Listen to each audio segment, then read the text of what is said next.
daripada suami dan istri ba'dal azmi sesudah berencana berniat ala nikahi atas menikah wa qablal khitbati dan sebelum meminang. Halaman berapa? 2 baris ketiga. Wa sunnah nadharu kullin dan disunnahkan memandang tiap-tiap satu minaz zaujaini daripada mempelai laki-laki dan perempuan. Ba'dal azmi sesudah berniat berazam ala nikahi atas menikah wa qablal khitbati dan sebelum meminang. Al-akhara memandang pada yang lainnya.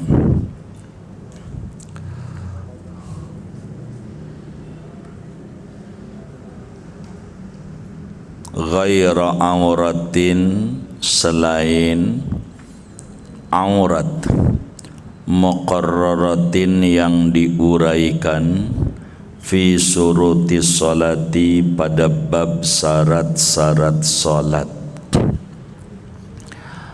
Fayanzuru minal khurrati wajhaha, maka memandang oleh laki-laki daripada perempuan merdeka akan wajahnya. Liya'rifa jamalaha, agar ia mengetahui akan kecantikan perempuan merdeka. Wa kaffaiha, dan memandang akan dua telapak tangannya, zahran wa batnan, zahran wa batnan, luar dan dalamnya. Liya'rifa khusubata badaniha, agar mengetahui oleh laki-laki akan halusnya badannya perempuan. Wa mimman bihi riqun ma'adama bainas surrati warrukbati, dan memandang laki-laki dari perempuan yang ada padanya sifat kebudakan akan selain barang yang antara pusar dan lututnya. Wahuma tanzurani minhu dzalik, dan memandang keduanya perempuan merdeka dan perempuan budak, dan keduanya tanzurani yaitu memandang keduanya minhu dari laki-laki, dzalika akan yang demikian itu selain pusat dan lutut. Wala budda fi halin nadhari fi hillin nadhari min tayaqquni khuluwiha min nikahin wa iddatin, dan tak dapat tidak pada kebolehan memandang itu daripada meyakini sunyinya perempuan dari pernikahan dan iddah. Wa alla yaghliba ala dhannihi annahu la yujabu, dan bahwa tidak ghalib atas prasangkanya laki-laki bahwa dia yaitu tidak diterima. Wa nudiba liman la yatayassarun nazar an yursila nahwa imra'atin, dan disunatkan bagi orang yang tidak mudah ia akan memandang, tidak bisa, oleh bahwa mengutus ia akan seumpama perempuan, liyata'ammalaha, agar mengamat-amati utusan itu, nahwa mra'atin akan perempuan, wa yasifaha, dan ia mensifatkan akan perempuan baginya. Wa kharaja bin nazari al-masu, dan keluar dengan kata boleh memasunat memandang, al-masu oleh memegang, fayahrumu maka haram memegang-megang, idla hajata karena tidak diperlukan memegang. Wallahu a'lam bishawab. Segini dulu. Saudara-saudara sekalian yang mulia, kajian kita masih meneruskan pembahasan tentang hukum pernikahan. Sehingga yang boleh ngaji ini hanya bujangan, yang sudah berumah tangga boleh pulang duluan. Atau udah berumah tangga tapi dia punya anak atau saudara perempuan atau ibunya perempuan, maka jangan pulang. Kudu tahu juga peraturan-peraturan agama.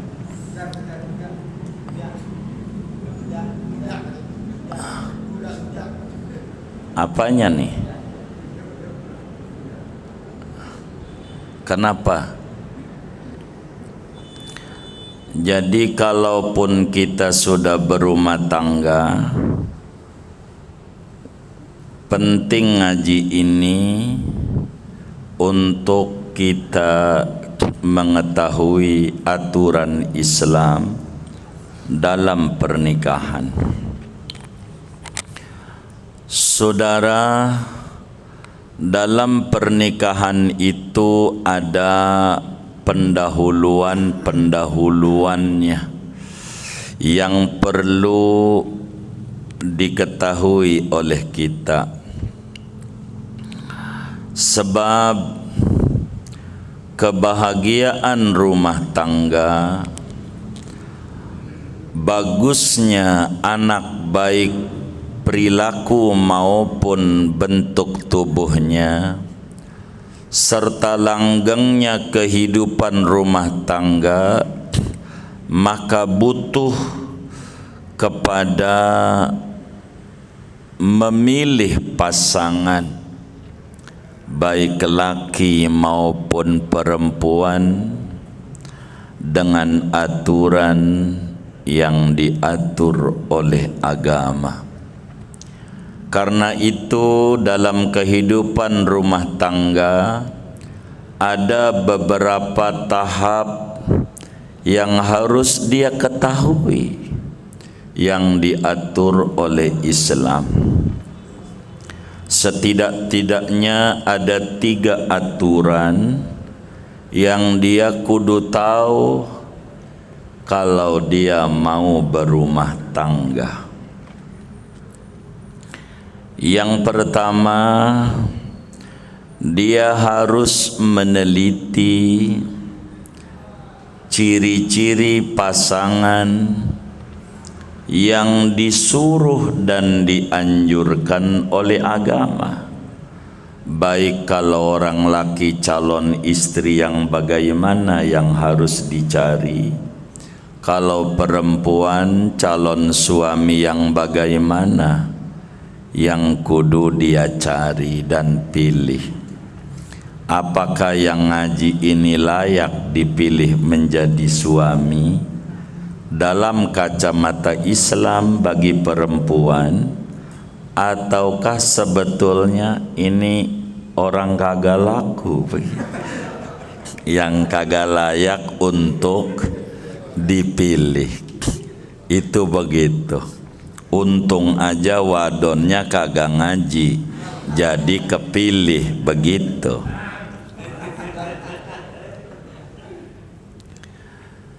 Yang kedua,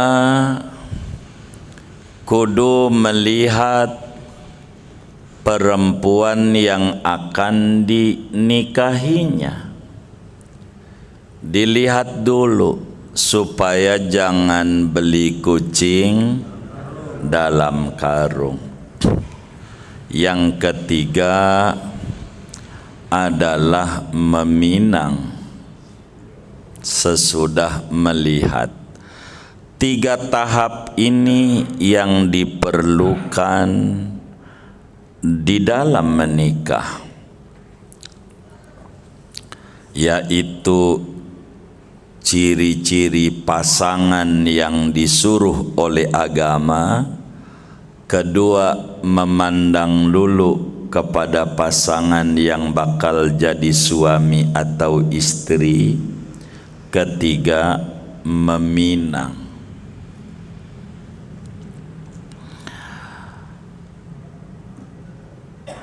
Islam sebagai dinun kamil wa syamil, Islam sebagai agama yang sempurna dan komprehensif, telah membimbing dan mengatur tentang ciri-ciri pasangan, atau karena kita yang ngaji ini laki banyaknya, ciri-ciri perempuan yang layak untuk dijadikan istri.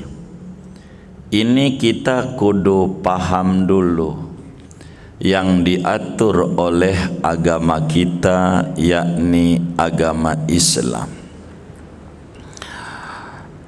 Sebab itu Rasulullah sallallahu alaihi wasallam dalam hadis yang diriwayatkan oleh Imamul Bukhari, di dalam Sahihul Bukhari, di mana Nabi kita Muhammad sallallahu alaihi wasallam bersabda, kata Nabi, tunkahul mar'atu li arba'in, limaliha wali hasabiha wali jamaliha wali diniha, fadfar bidzatid din taribat yadaka. Kata Nabi, perempuan itu dinikahi karena ada 4 macam motivasi. Ada 4. Pertama, karena hartanya dia banyak.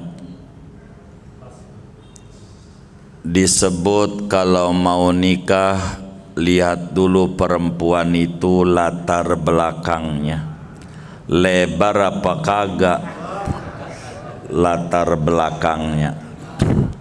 Jangan latar depannya, bisa pinggir jalan, begitu. Hartanya dulu. Ada yang menikah karena itu motivasinya. Kedua, karena keningratannya, darahnya udah enggak merah lagi, darahnya biru. Ketiga, karena kecantikannya. Keempat, karena agamanya. Jadi ada 4 motivasi pasangan. Pertama, harta. Kedua, keturunan. Ketiga, fisik, tampan cantik. Keempat, agama. Kalau bisa 4-empatnya, namanya dandindun. Cari pasangan tuh kudu apa? Dandindun. Yang pertama, dandan, artinya cantik. Kedua, din, ada agamanya, solehah. Ketiga, dun ya banyak. Baru keempat adalah keturunan.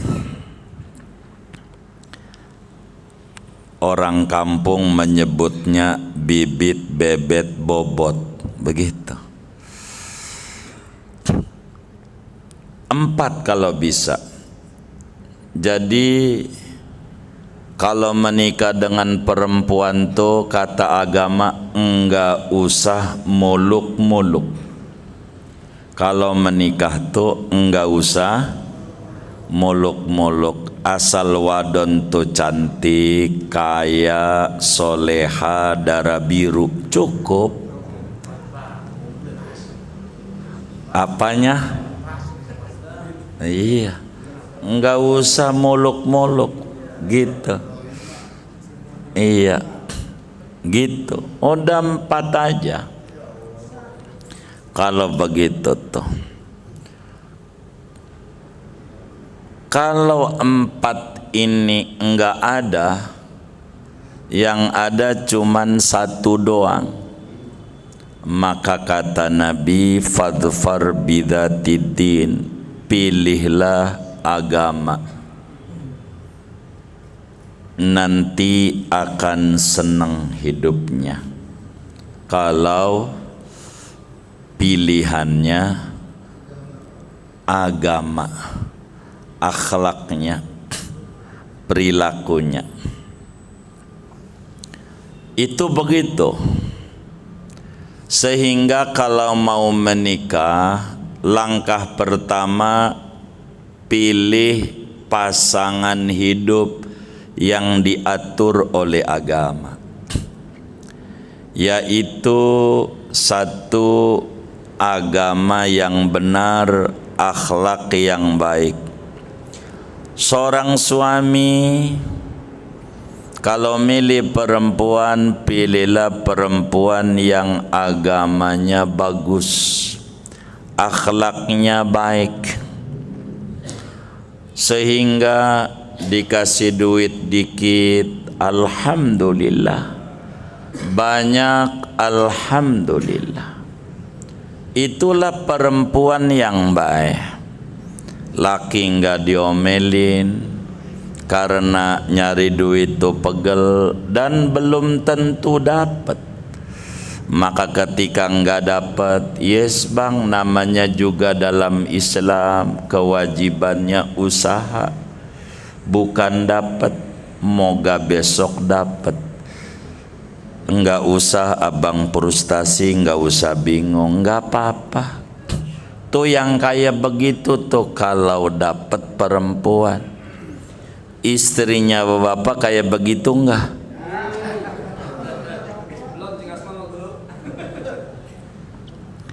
Ya Allah.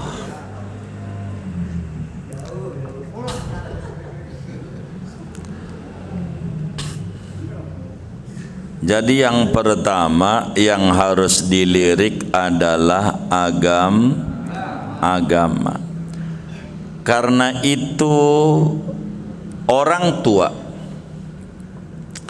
dinasehati oleh Nabi kita Muhammad sallallahu alaihi wasallam sebagaimana dituliskan oleh Imam Tirmidzi di dalam Sunan Tirmidzi, bahwa Nabi kita Muhammad sallallahu alaihi wasallam bersabda, idza khataba ilaikum man tardawna dina wa khuluqa fazawwijuh illa taf'alu takun fitnatun fil ardi wa fasadun arid. Kata Nabi, bila ada orang datang kepadamu meminang anak perempuanmu, yang datang ini orang yang kamu setujui agamanya bagus, dia santri, soleh, akhlaknya baik, sopan orangnya. Kalau ketemu kayak begitu tuh calon mantu, fazawijuhu, kawinin aja, jangan pakai entar-entar. Kalau enggak kamu kerjakan, bakal muncul fitnah besar di muka bumi dan kerusakan yang besar, rugi gede. Kalau ketemu orang yang agamanya bagus, kesopanannya bagus, kalau bisa kawinin aja, jangan pakai entar-entar. Sebab kalau lakinya akhlaknya baik, agamanya bagus, semarah-marahnya ama istri nggak bakalan digebukin, ngerti aturan agama. Semarah-marahnya sama istri, dia hanya bisa nasihati, paling diem. enggak mangen tangan, enda maki-maki kalau ada agamanya. Kalau enggak bisa ribut. Maka yang pertama agama. Lihat calon mantunya sholat apa enggak, itu dulu. Walaupun duitnya banyak, jabatannya tinggi, kalau enggak sholat jangan diambil mantu. Kenapa? Lawang Tuhan aja dia sembarangin, gimana anak sampean? Tuhan yang nyipta dia, enggak dia bersyukur. Gimana bukan Tuhan? Begitu. Untung mertua kita dulu enggak ngaji, jadi kepilih juga jadi mantu. Begitu. Kalau dia ngaji, ya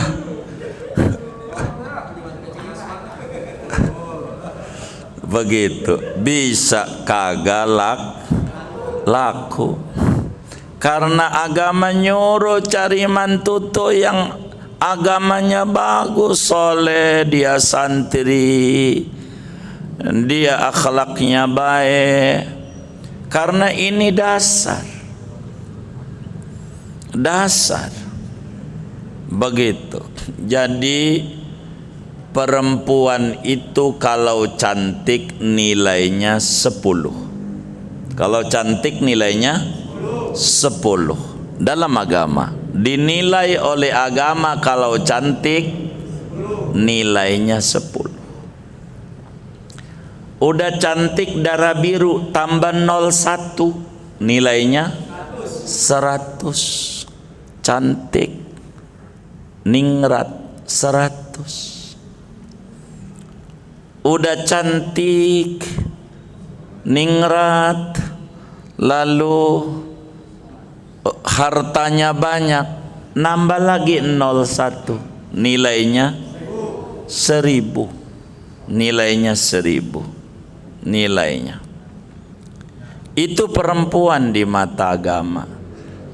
Tapi kalau enggak ada agamanya, satunya hilang.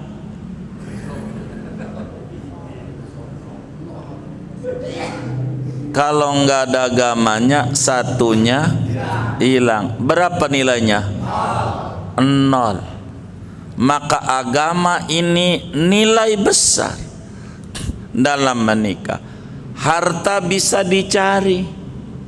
Tadinya miskin bisa kaya. Begitu. Bisa, tapi agama enggak bisa. Karena itu karakter yang ada pada dirinya. Sopan santun. Begitu. Maka haruslah dia yang dikedepankan adalah agama. Karena agama makin kesono sepanjang zaman, harta bisa habis, ningrat bisa luntur, cantik, ya Allah, mau kayak apa bini ente cantiknya, udah tua mah keriput, luntur. Tapi agama makin kesono makin bagus. Agama sepanjang zaman, akhlak kudu lurus. Karena kehidupan tidak selamanya stabil. Kalau punya akhlak stabil dia dalam hidup. Laki yang mengerti agama hari ini gojek ora dapat. Biasanya ngasih bini sehari berapa? Contohnya 100. Hari ini nggak dapat, besok dapat, kasih 200. Nih 100 hari ini, nih 100 kodok kemarin nggak dapat. Ini yang Nabi ajarin. Girang perempuan punya laki yang mengerti agama. Begitu, mengerti, girang. Yang kayak begitu mulia dalam Islam perempuan. Begitu dimuliakan. Maka bagi pasangan kalau mau mencari yang pertama Poin mendasar, cari yang agamanya akhlaknya bagus. Kedua, cari keturunan. Sebab keturunan namanya faktor genetik. Walaupun kita orang biasa, kalau perempuannya keturunan mulia, maka jadi mulia. Karena keturunan gak bisa dibeli. Makanya orang ribut antara kiai sama habib. Tinggian mana? Ini ulama berdebat. Ada yang bilang orang alim sama habib tinggian mana? Ada yang bilang tinggian habib. Sebab kiai mau bagaimanapun juga dia bayar ratusan juta biar jadi habib, ora bisa. Dan kiai kalau akalnya hilang, lah hilang kiainya. Disebutnya orang PA, enggak kiai lagi. Tapi kalau habib, walaupun akalnya hilang tetap habib, nempel. Kalau kiai, kalau dia udah gila, hilang kiainya. Kalau habib gila, masih tetap. Artinya darah enggak hilang. Begitu. Ada juga yang jawab, ini masalahnya dari sudut pandang akal Anda. Ada yang bilang, enggak, ini keturunan namanya nikmat wahbiyah. Nikmat gratis, enggak diupayakan. Tapi ilmu nikmat kasbiyah, hasil usaha. Maka yang paling tinggi orang alim, karena dia usaha. Innamal ilmu bitta'allum. Ilmu tuh kudu belajar. Kalau enggak belajar mau biar kata anak kiai, lah kagak jadi apa-apa, kutu kampret tetap. Kalau enggak ngaji dia anak kiai ke, enggak ngaruh, enggak langsung jadi kiai. Kudu usaha. Maka nikmat kasbiyah lebih tinggi daripada nikmat wahbiyah. Kiai kedua. Kiai ketiga yang paling tinggi adalah habib yang alim. Udah, dua-duanya ada di dia. Itu paling tinggi. Enggak ada lagi. Udah darahnya biru, pinter, cakep. Sehingga dia enggak menjual keturunan. Dia dakwah mengikuti datuk-datuknya Sayyiduna Muhammad sallallahu alaihi wasallam. Dia berkorban nyawa murah demi agama. Bagaimana Imam Husain putus badannya dikubur di Irak, palanya dikubur di Mesir, ditendang-tendang. Biasa dalam menegakkan agama, harga nyawa murah demi agama. Begitu. Keturunan yang kedua, sebab apa? Karena carilah perempuan yang keturunan mulia. Begitu, karena dia adalah ladang. Nisaukum harsul lakum. Perempuan itu sawahmu. Walaupun bibitmu unggul, tapi kalau ladangnya tandus, hasilnya enggak bagus. Walaupun bibitnya biasa, tapi ladangnya bagus, maka menjadi bagus adanya. Maka agama nomor satu. Dua, ngomongin keturunan. Ini diatur. Ketiga, sekufu, setara. Kalau saudara dagang, nyari mantunya yang dagang, jadi sama. Kiai sama kiai, begitu di Jawa tuh. Begitu. Biar bagus, sekufu namanya. Setara, selevel. Biar tidak ada ketimpangan. Ini darahnya merah, ini darahnya biru. Udah jadi bahan poyokan istilahnya. Begitu. Keempat, kalau menikah kerabatnya jangan dekat banget. Kalau dekat banget kakak adik punya anak misanan pertama, boleh nikah, kurang bagus karena masih kedekatan. Tapi rada jauh dikit, begitu kurang bagus, begitu. Ini menikah, begitu. Maka kalau ngomongin sekufu, orang yang fasik tidak sekufu dengan perempuan yang solehah. Makanya ada satu candaan begini, Anda laki-laki, kata kiai, enggak disuruh nyari bini yang solehah oleh agama, enggak. Itu bahasa candaan kiai. Anda enggak disuruh cari bini yang solehah, enggak. Orang jawab, lah itu bagaimana? Masalahnya perempuan soleha itu udah disuruh duluan oleh agama nyari laki yang soleh. Maka Anda nggak usah nyari perempuan yang soleha, Anda jadikan diri Anda laki-laki yang soleh, yang bakal layak kepilih perempuan yang soleha. Begitu juga perempuan, Anda nggak disuruh mencari laki-laki yang soleh, kagak. Kok begitu? Karena laki-laki yang soleh bakal mencari perempuan yang soleha. Maka Anda jangan mencari program hidupnya, tapi mencipta diri Anda menjadi perempuan soleha yang layak kepilih oleh laki-laki yang soleh. At-thayyibatu lit-thayyibin, laki-laki yang baik, yang soleh itu untuk at-thayyibatu lit-thayyibin, perempuan yang soleha untuk laki-laki yang soleh. Enak kalau dia satu sama lain saling mengerti.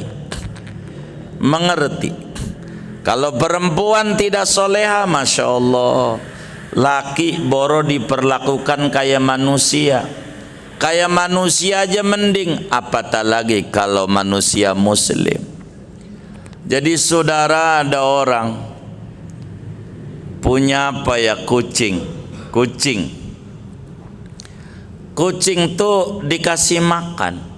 Kasih makan nggak? Kasih. Kalau ngasih makan kucing ditungguin apa ditinggal? Ditinggal. Ada loh perempuan yang lakinya kayak kucing, naruh makan habis itu ditinggal aja. Bang, tuh makan udah siap, saya tinggal ya, mau ke pasar. Tuh laki di mata tuh bini kayak kucing. Ada nggak yang kayak begitu tuh? Nggak ada, alhamdulillah. Takut ada doang. Takut ada doang.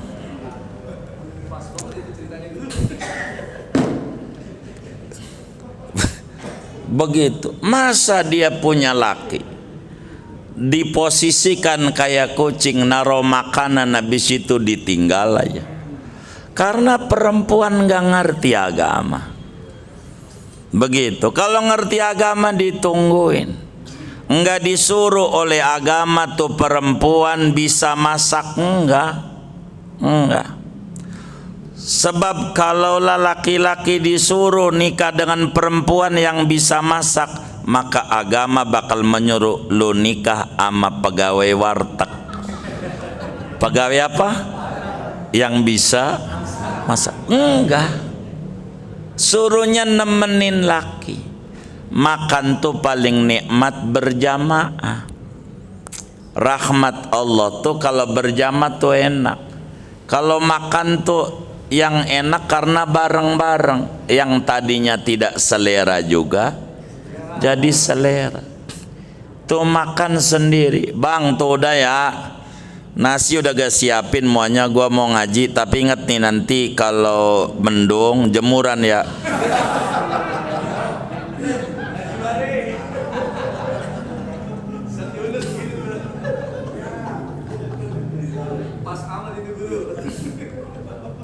Itu begitu. Iya, jangan iya doang. Begitu. Lu dengerin. Begitu. Kalau mendung lu angkutin. Iya baik. Awas lu. Iya baik. Begitu. Akhirnya benar mendung. Diangkatin tuh jemuran. Taruh dia di bak. Pulang dia ngaji. Astagfirullah, ngapa yang basah dicampur yang kering, dasar laki bego. Dia dirawatin salah, diangkat dari jemuran salah, enggak diangkat salah. Tuh kalau nikah sama perempuan yang orang ngerti agama, maka nasib laki diomelin bini mulu. Kalau ngelihat wajahnya yang ngaji nih, istrinya soleha semua. Kalau ngelihat dari wajahnya, yang kita omongin ini adalah orang mana-mana yang ada di sini. Begitu.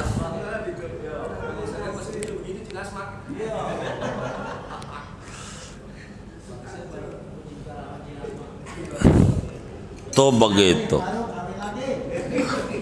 Ada nggak yang diomelin bininya ini? Banyak. Ya Allah. Kalau ente diomelin bini, maka ucapkan perintah agama alhamdulillah. Alhamdulillah. Kalau bininya ngomel, ucapin alhamdulillah. Alhamdulillah. Alhamdulillah. Kenapa alhamdulillah? Belum nyampe muflihun tuh bini. Sebab yang di depan pengimaman muflihun tuh perempuan diem aja semuanya. Yang depan pengimaman tuh diem apa ngomel? Kenapa diem? Mati. Alhamdulillah bini saya masih hidup. Gitu. Gimana Ustadz Sam nyengir-nyengir nih? Rada curiga sayanya. Apanya? Oh begitu. Tuh begitu. Jadi kalau ngomel-ngomel ucapin masih hidup. Tandanya ngomel. Udah gitu aja. Alhamdulillah. Udah begitu aja. Jadi pura-pura budak. Lihat tuh teman-teman kita yang jadi jagoan tuh petang-tang peteng-teng di pasar kayak orang paling nomor satunya. Itu kalau di rumahnya sama bini merengkat. Banyak tuh yang kayak begitu. Kayaknya orangnya ngaji juga. Begitu.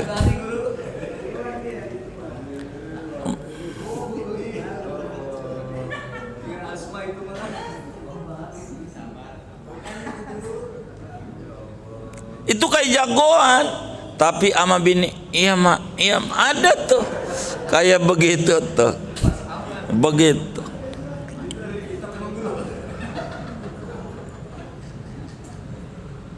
Ini nikah diatur oleh agama.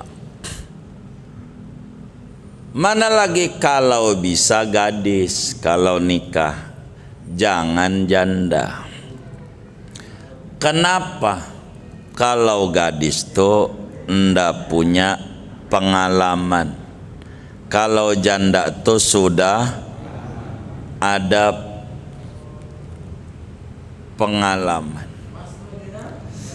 Kalau janda dia nikah, maka ada dua, kesabaran Anda kudu tinggi.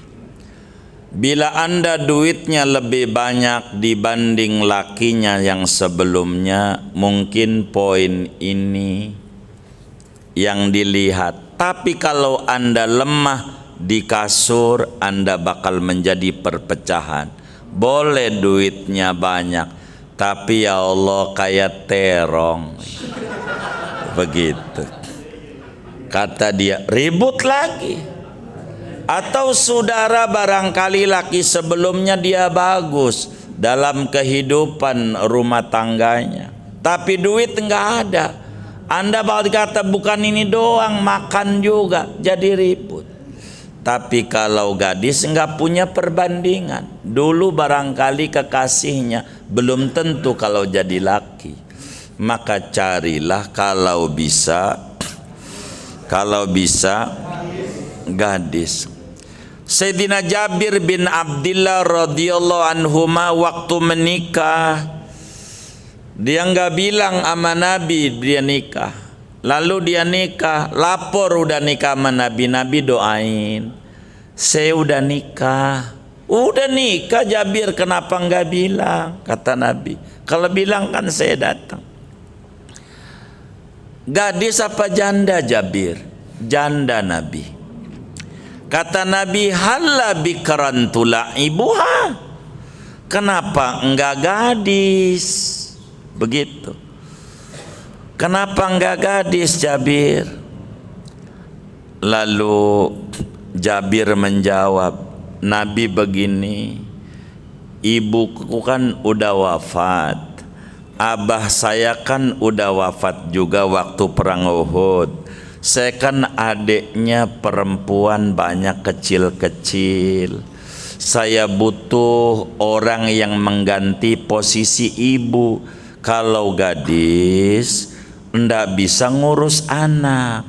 Kalau janda udah punya anak, dia udah bisa ngurus anak. Karena saya adiknya kecil-kecil, nggak bisa saya ngegedein wong ibu wafat, baba wafat. Jadi saya butuh yang ngopenin, ngasuh adik-adik. Oh begitu, kalau begitu benar pilihanmu. Begitu. Jangan tanya kenapa Nabi istrinya janda. Itu mau Allah kuasa, bisa dirubah jadi perawan, bisa mau Allah. Jangan itu. Lain Nabi. Nabi tetap nyuruh Anda kalau bisa gadis. Gitu. Kecuali ada pertimbangan lain kayak Sayyidina Jabir, maka diizinkan oleh Nabi. Sunat istri itu gadis. Begitu juga laki. Kalau bisa bujangan laki, walaupun kitanya janda, apalagi kitanya gadis perawan.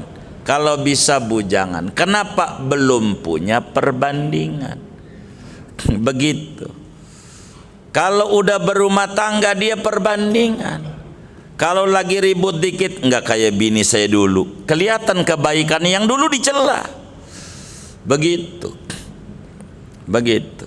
Yang dulu. Tuh begitu. Maka diatur. Saya kalau ngaji, ada orang ngaji mulu, pasti saya omelin.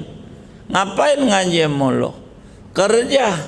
Ada waktunya, waktunya ngaji, ngaji. Waktunya kerja, kerja. Waktunya sholat, sholat. Waktunya mancing, mancing. Hidup tuh begitu. Ada waktunya. Diatur. Enggak boleh. Ada orang enak kerja, gua mau berhenti aja ngaji. Enggak boleh. Ntar ngaji kagak becus. Ngaji mau ngaji, guru dikata-katain. Kenapa? Karena akhlaknya enggak ada. Gurunya dia omongin. Padahal harta dia dicolong kagak tuh sama guru. Begitu tuh. Keluarga dia digebukin kagak sama guru. Dia cuman baru katanya, langsung dia jelek-jelekin guru. Hancur aja itu keberkahannya. Yang kayak begitu tuh habis dia. Yang kayak begitu dia ndak bisa. Begitu. Orang mau kalau dia mau bandingin guru sama guru, jangan sama teman. Begitu. Dia salah, dia ngaji enggak pakai adab. Ngaji mengaji, guru dicela, ya habis dia. Begitu. Begitu. Kedengeran nama gurunya, baguslah, bagi duit juga kagak, kata gurunya. Begitu yang kayak begitu, bagus. Ujungnya minggir-minggir, malu dia. Begitu. Kenapa? Salah dia. Dosa gede banget mencela ulama. Begitu. Kita ulama bukan begitu. Itu begitu. Akibatnya rusak hidupnya. yang kayak begitu. Jadi penting agama dalam kehidupan. Mana lagi cari perempuan yang anaknya banyak. Nabi nyuruh, dari mana kita tahu perempuan anak banyak? Udah janda dong. Bukan, dari keluarganya. Keluarganya anaknya ada yang 10, ada 15. Tuh layak, sesudah agamanya bagus, dia gadi segala macam, anaknya banyak.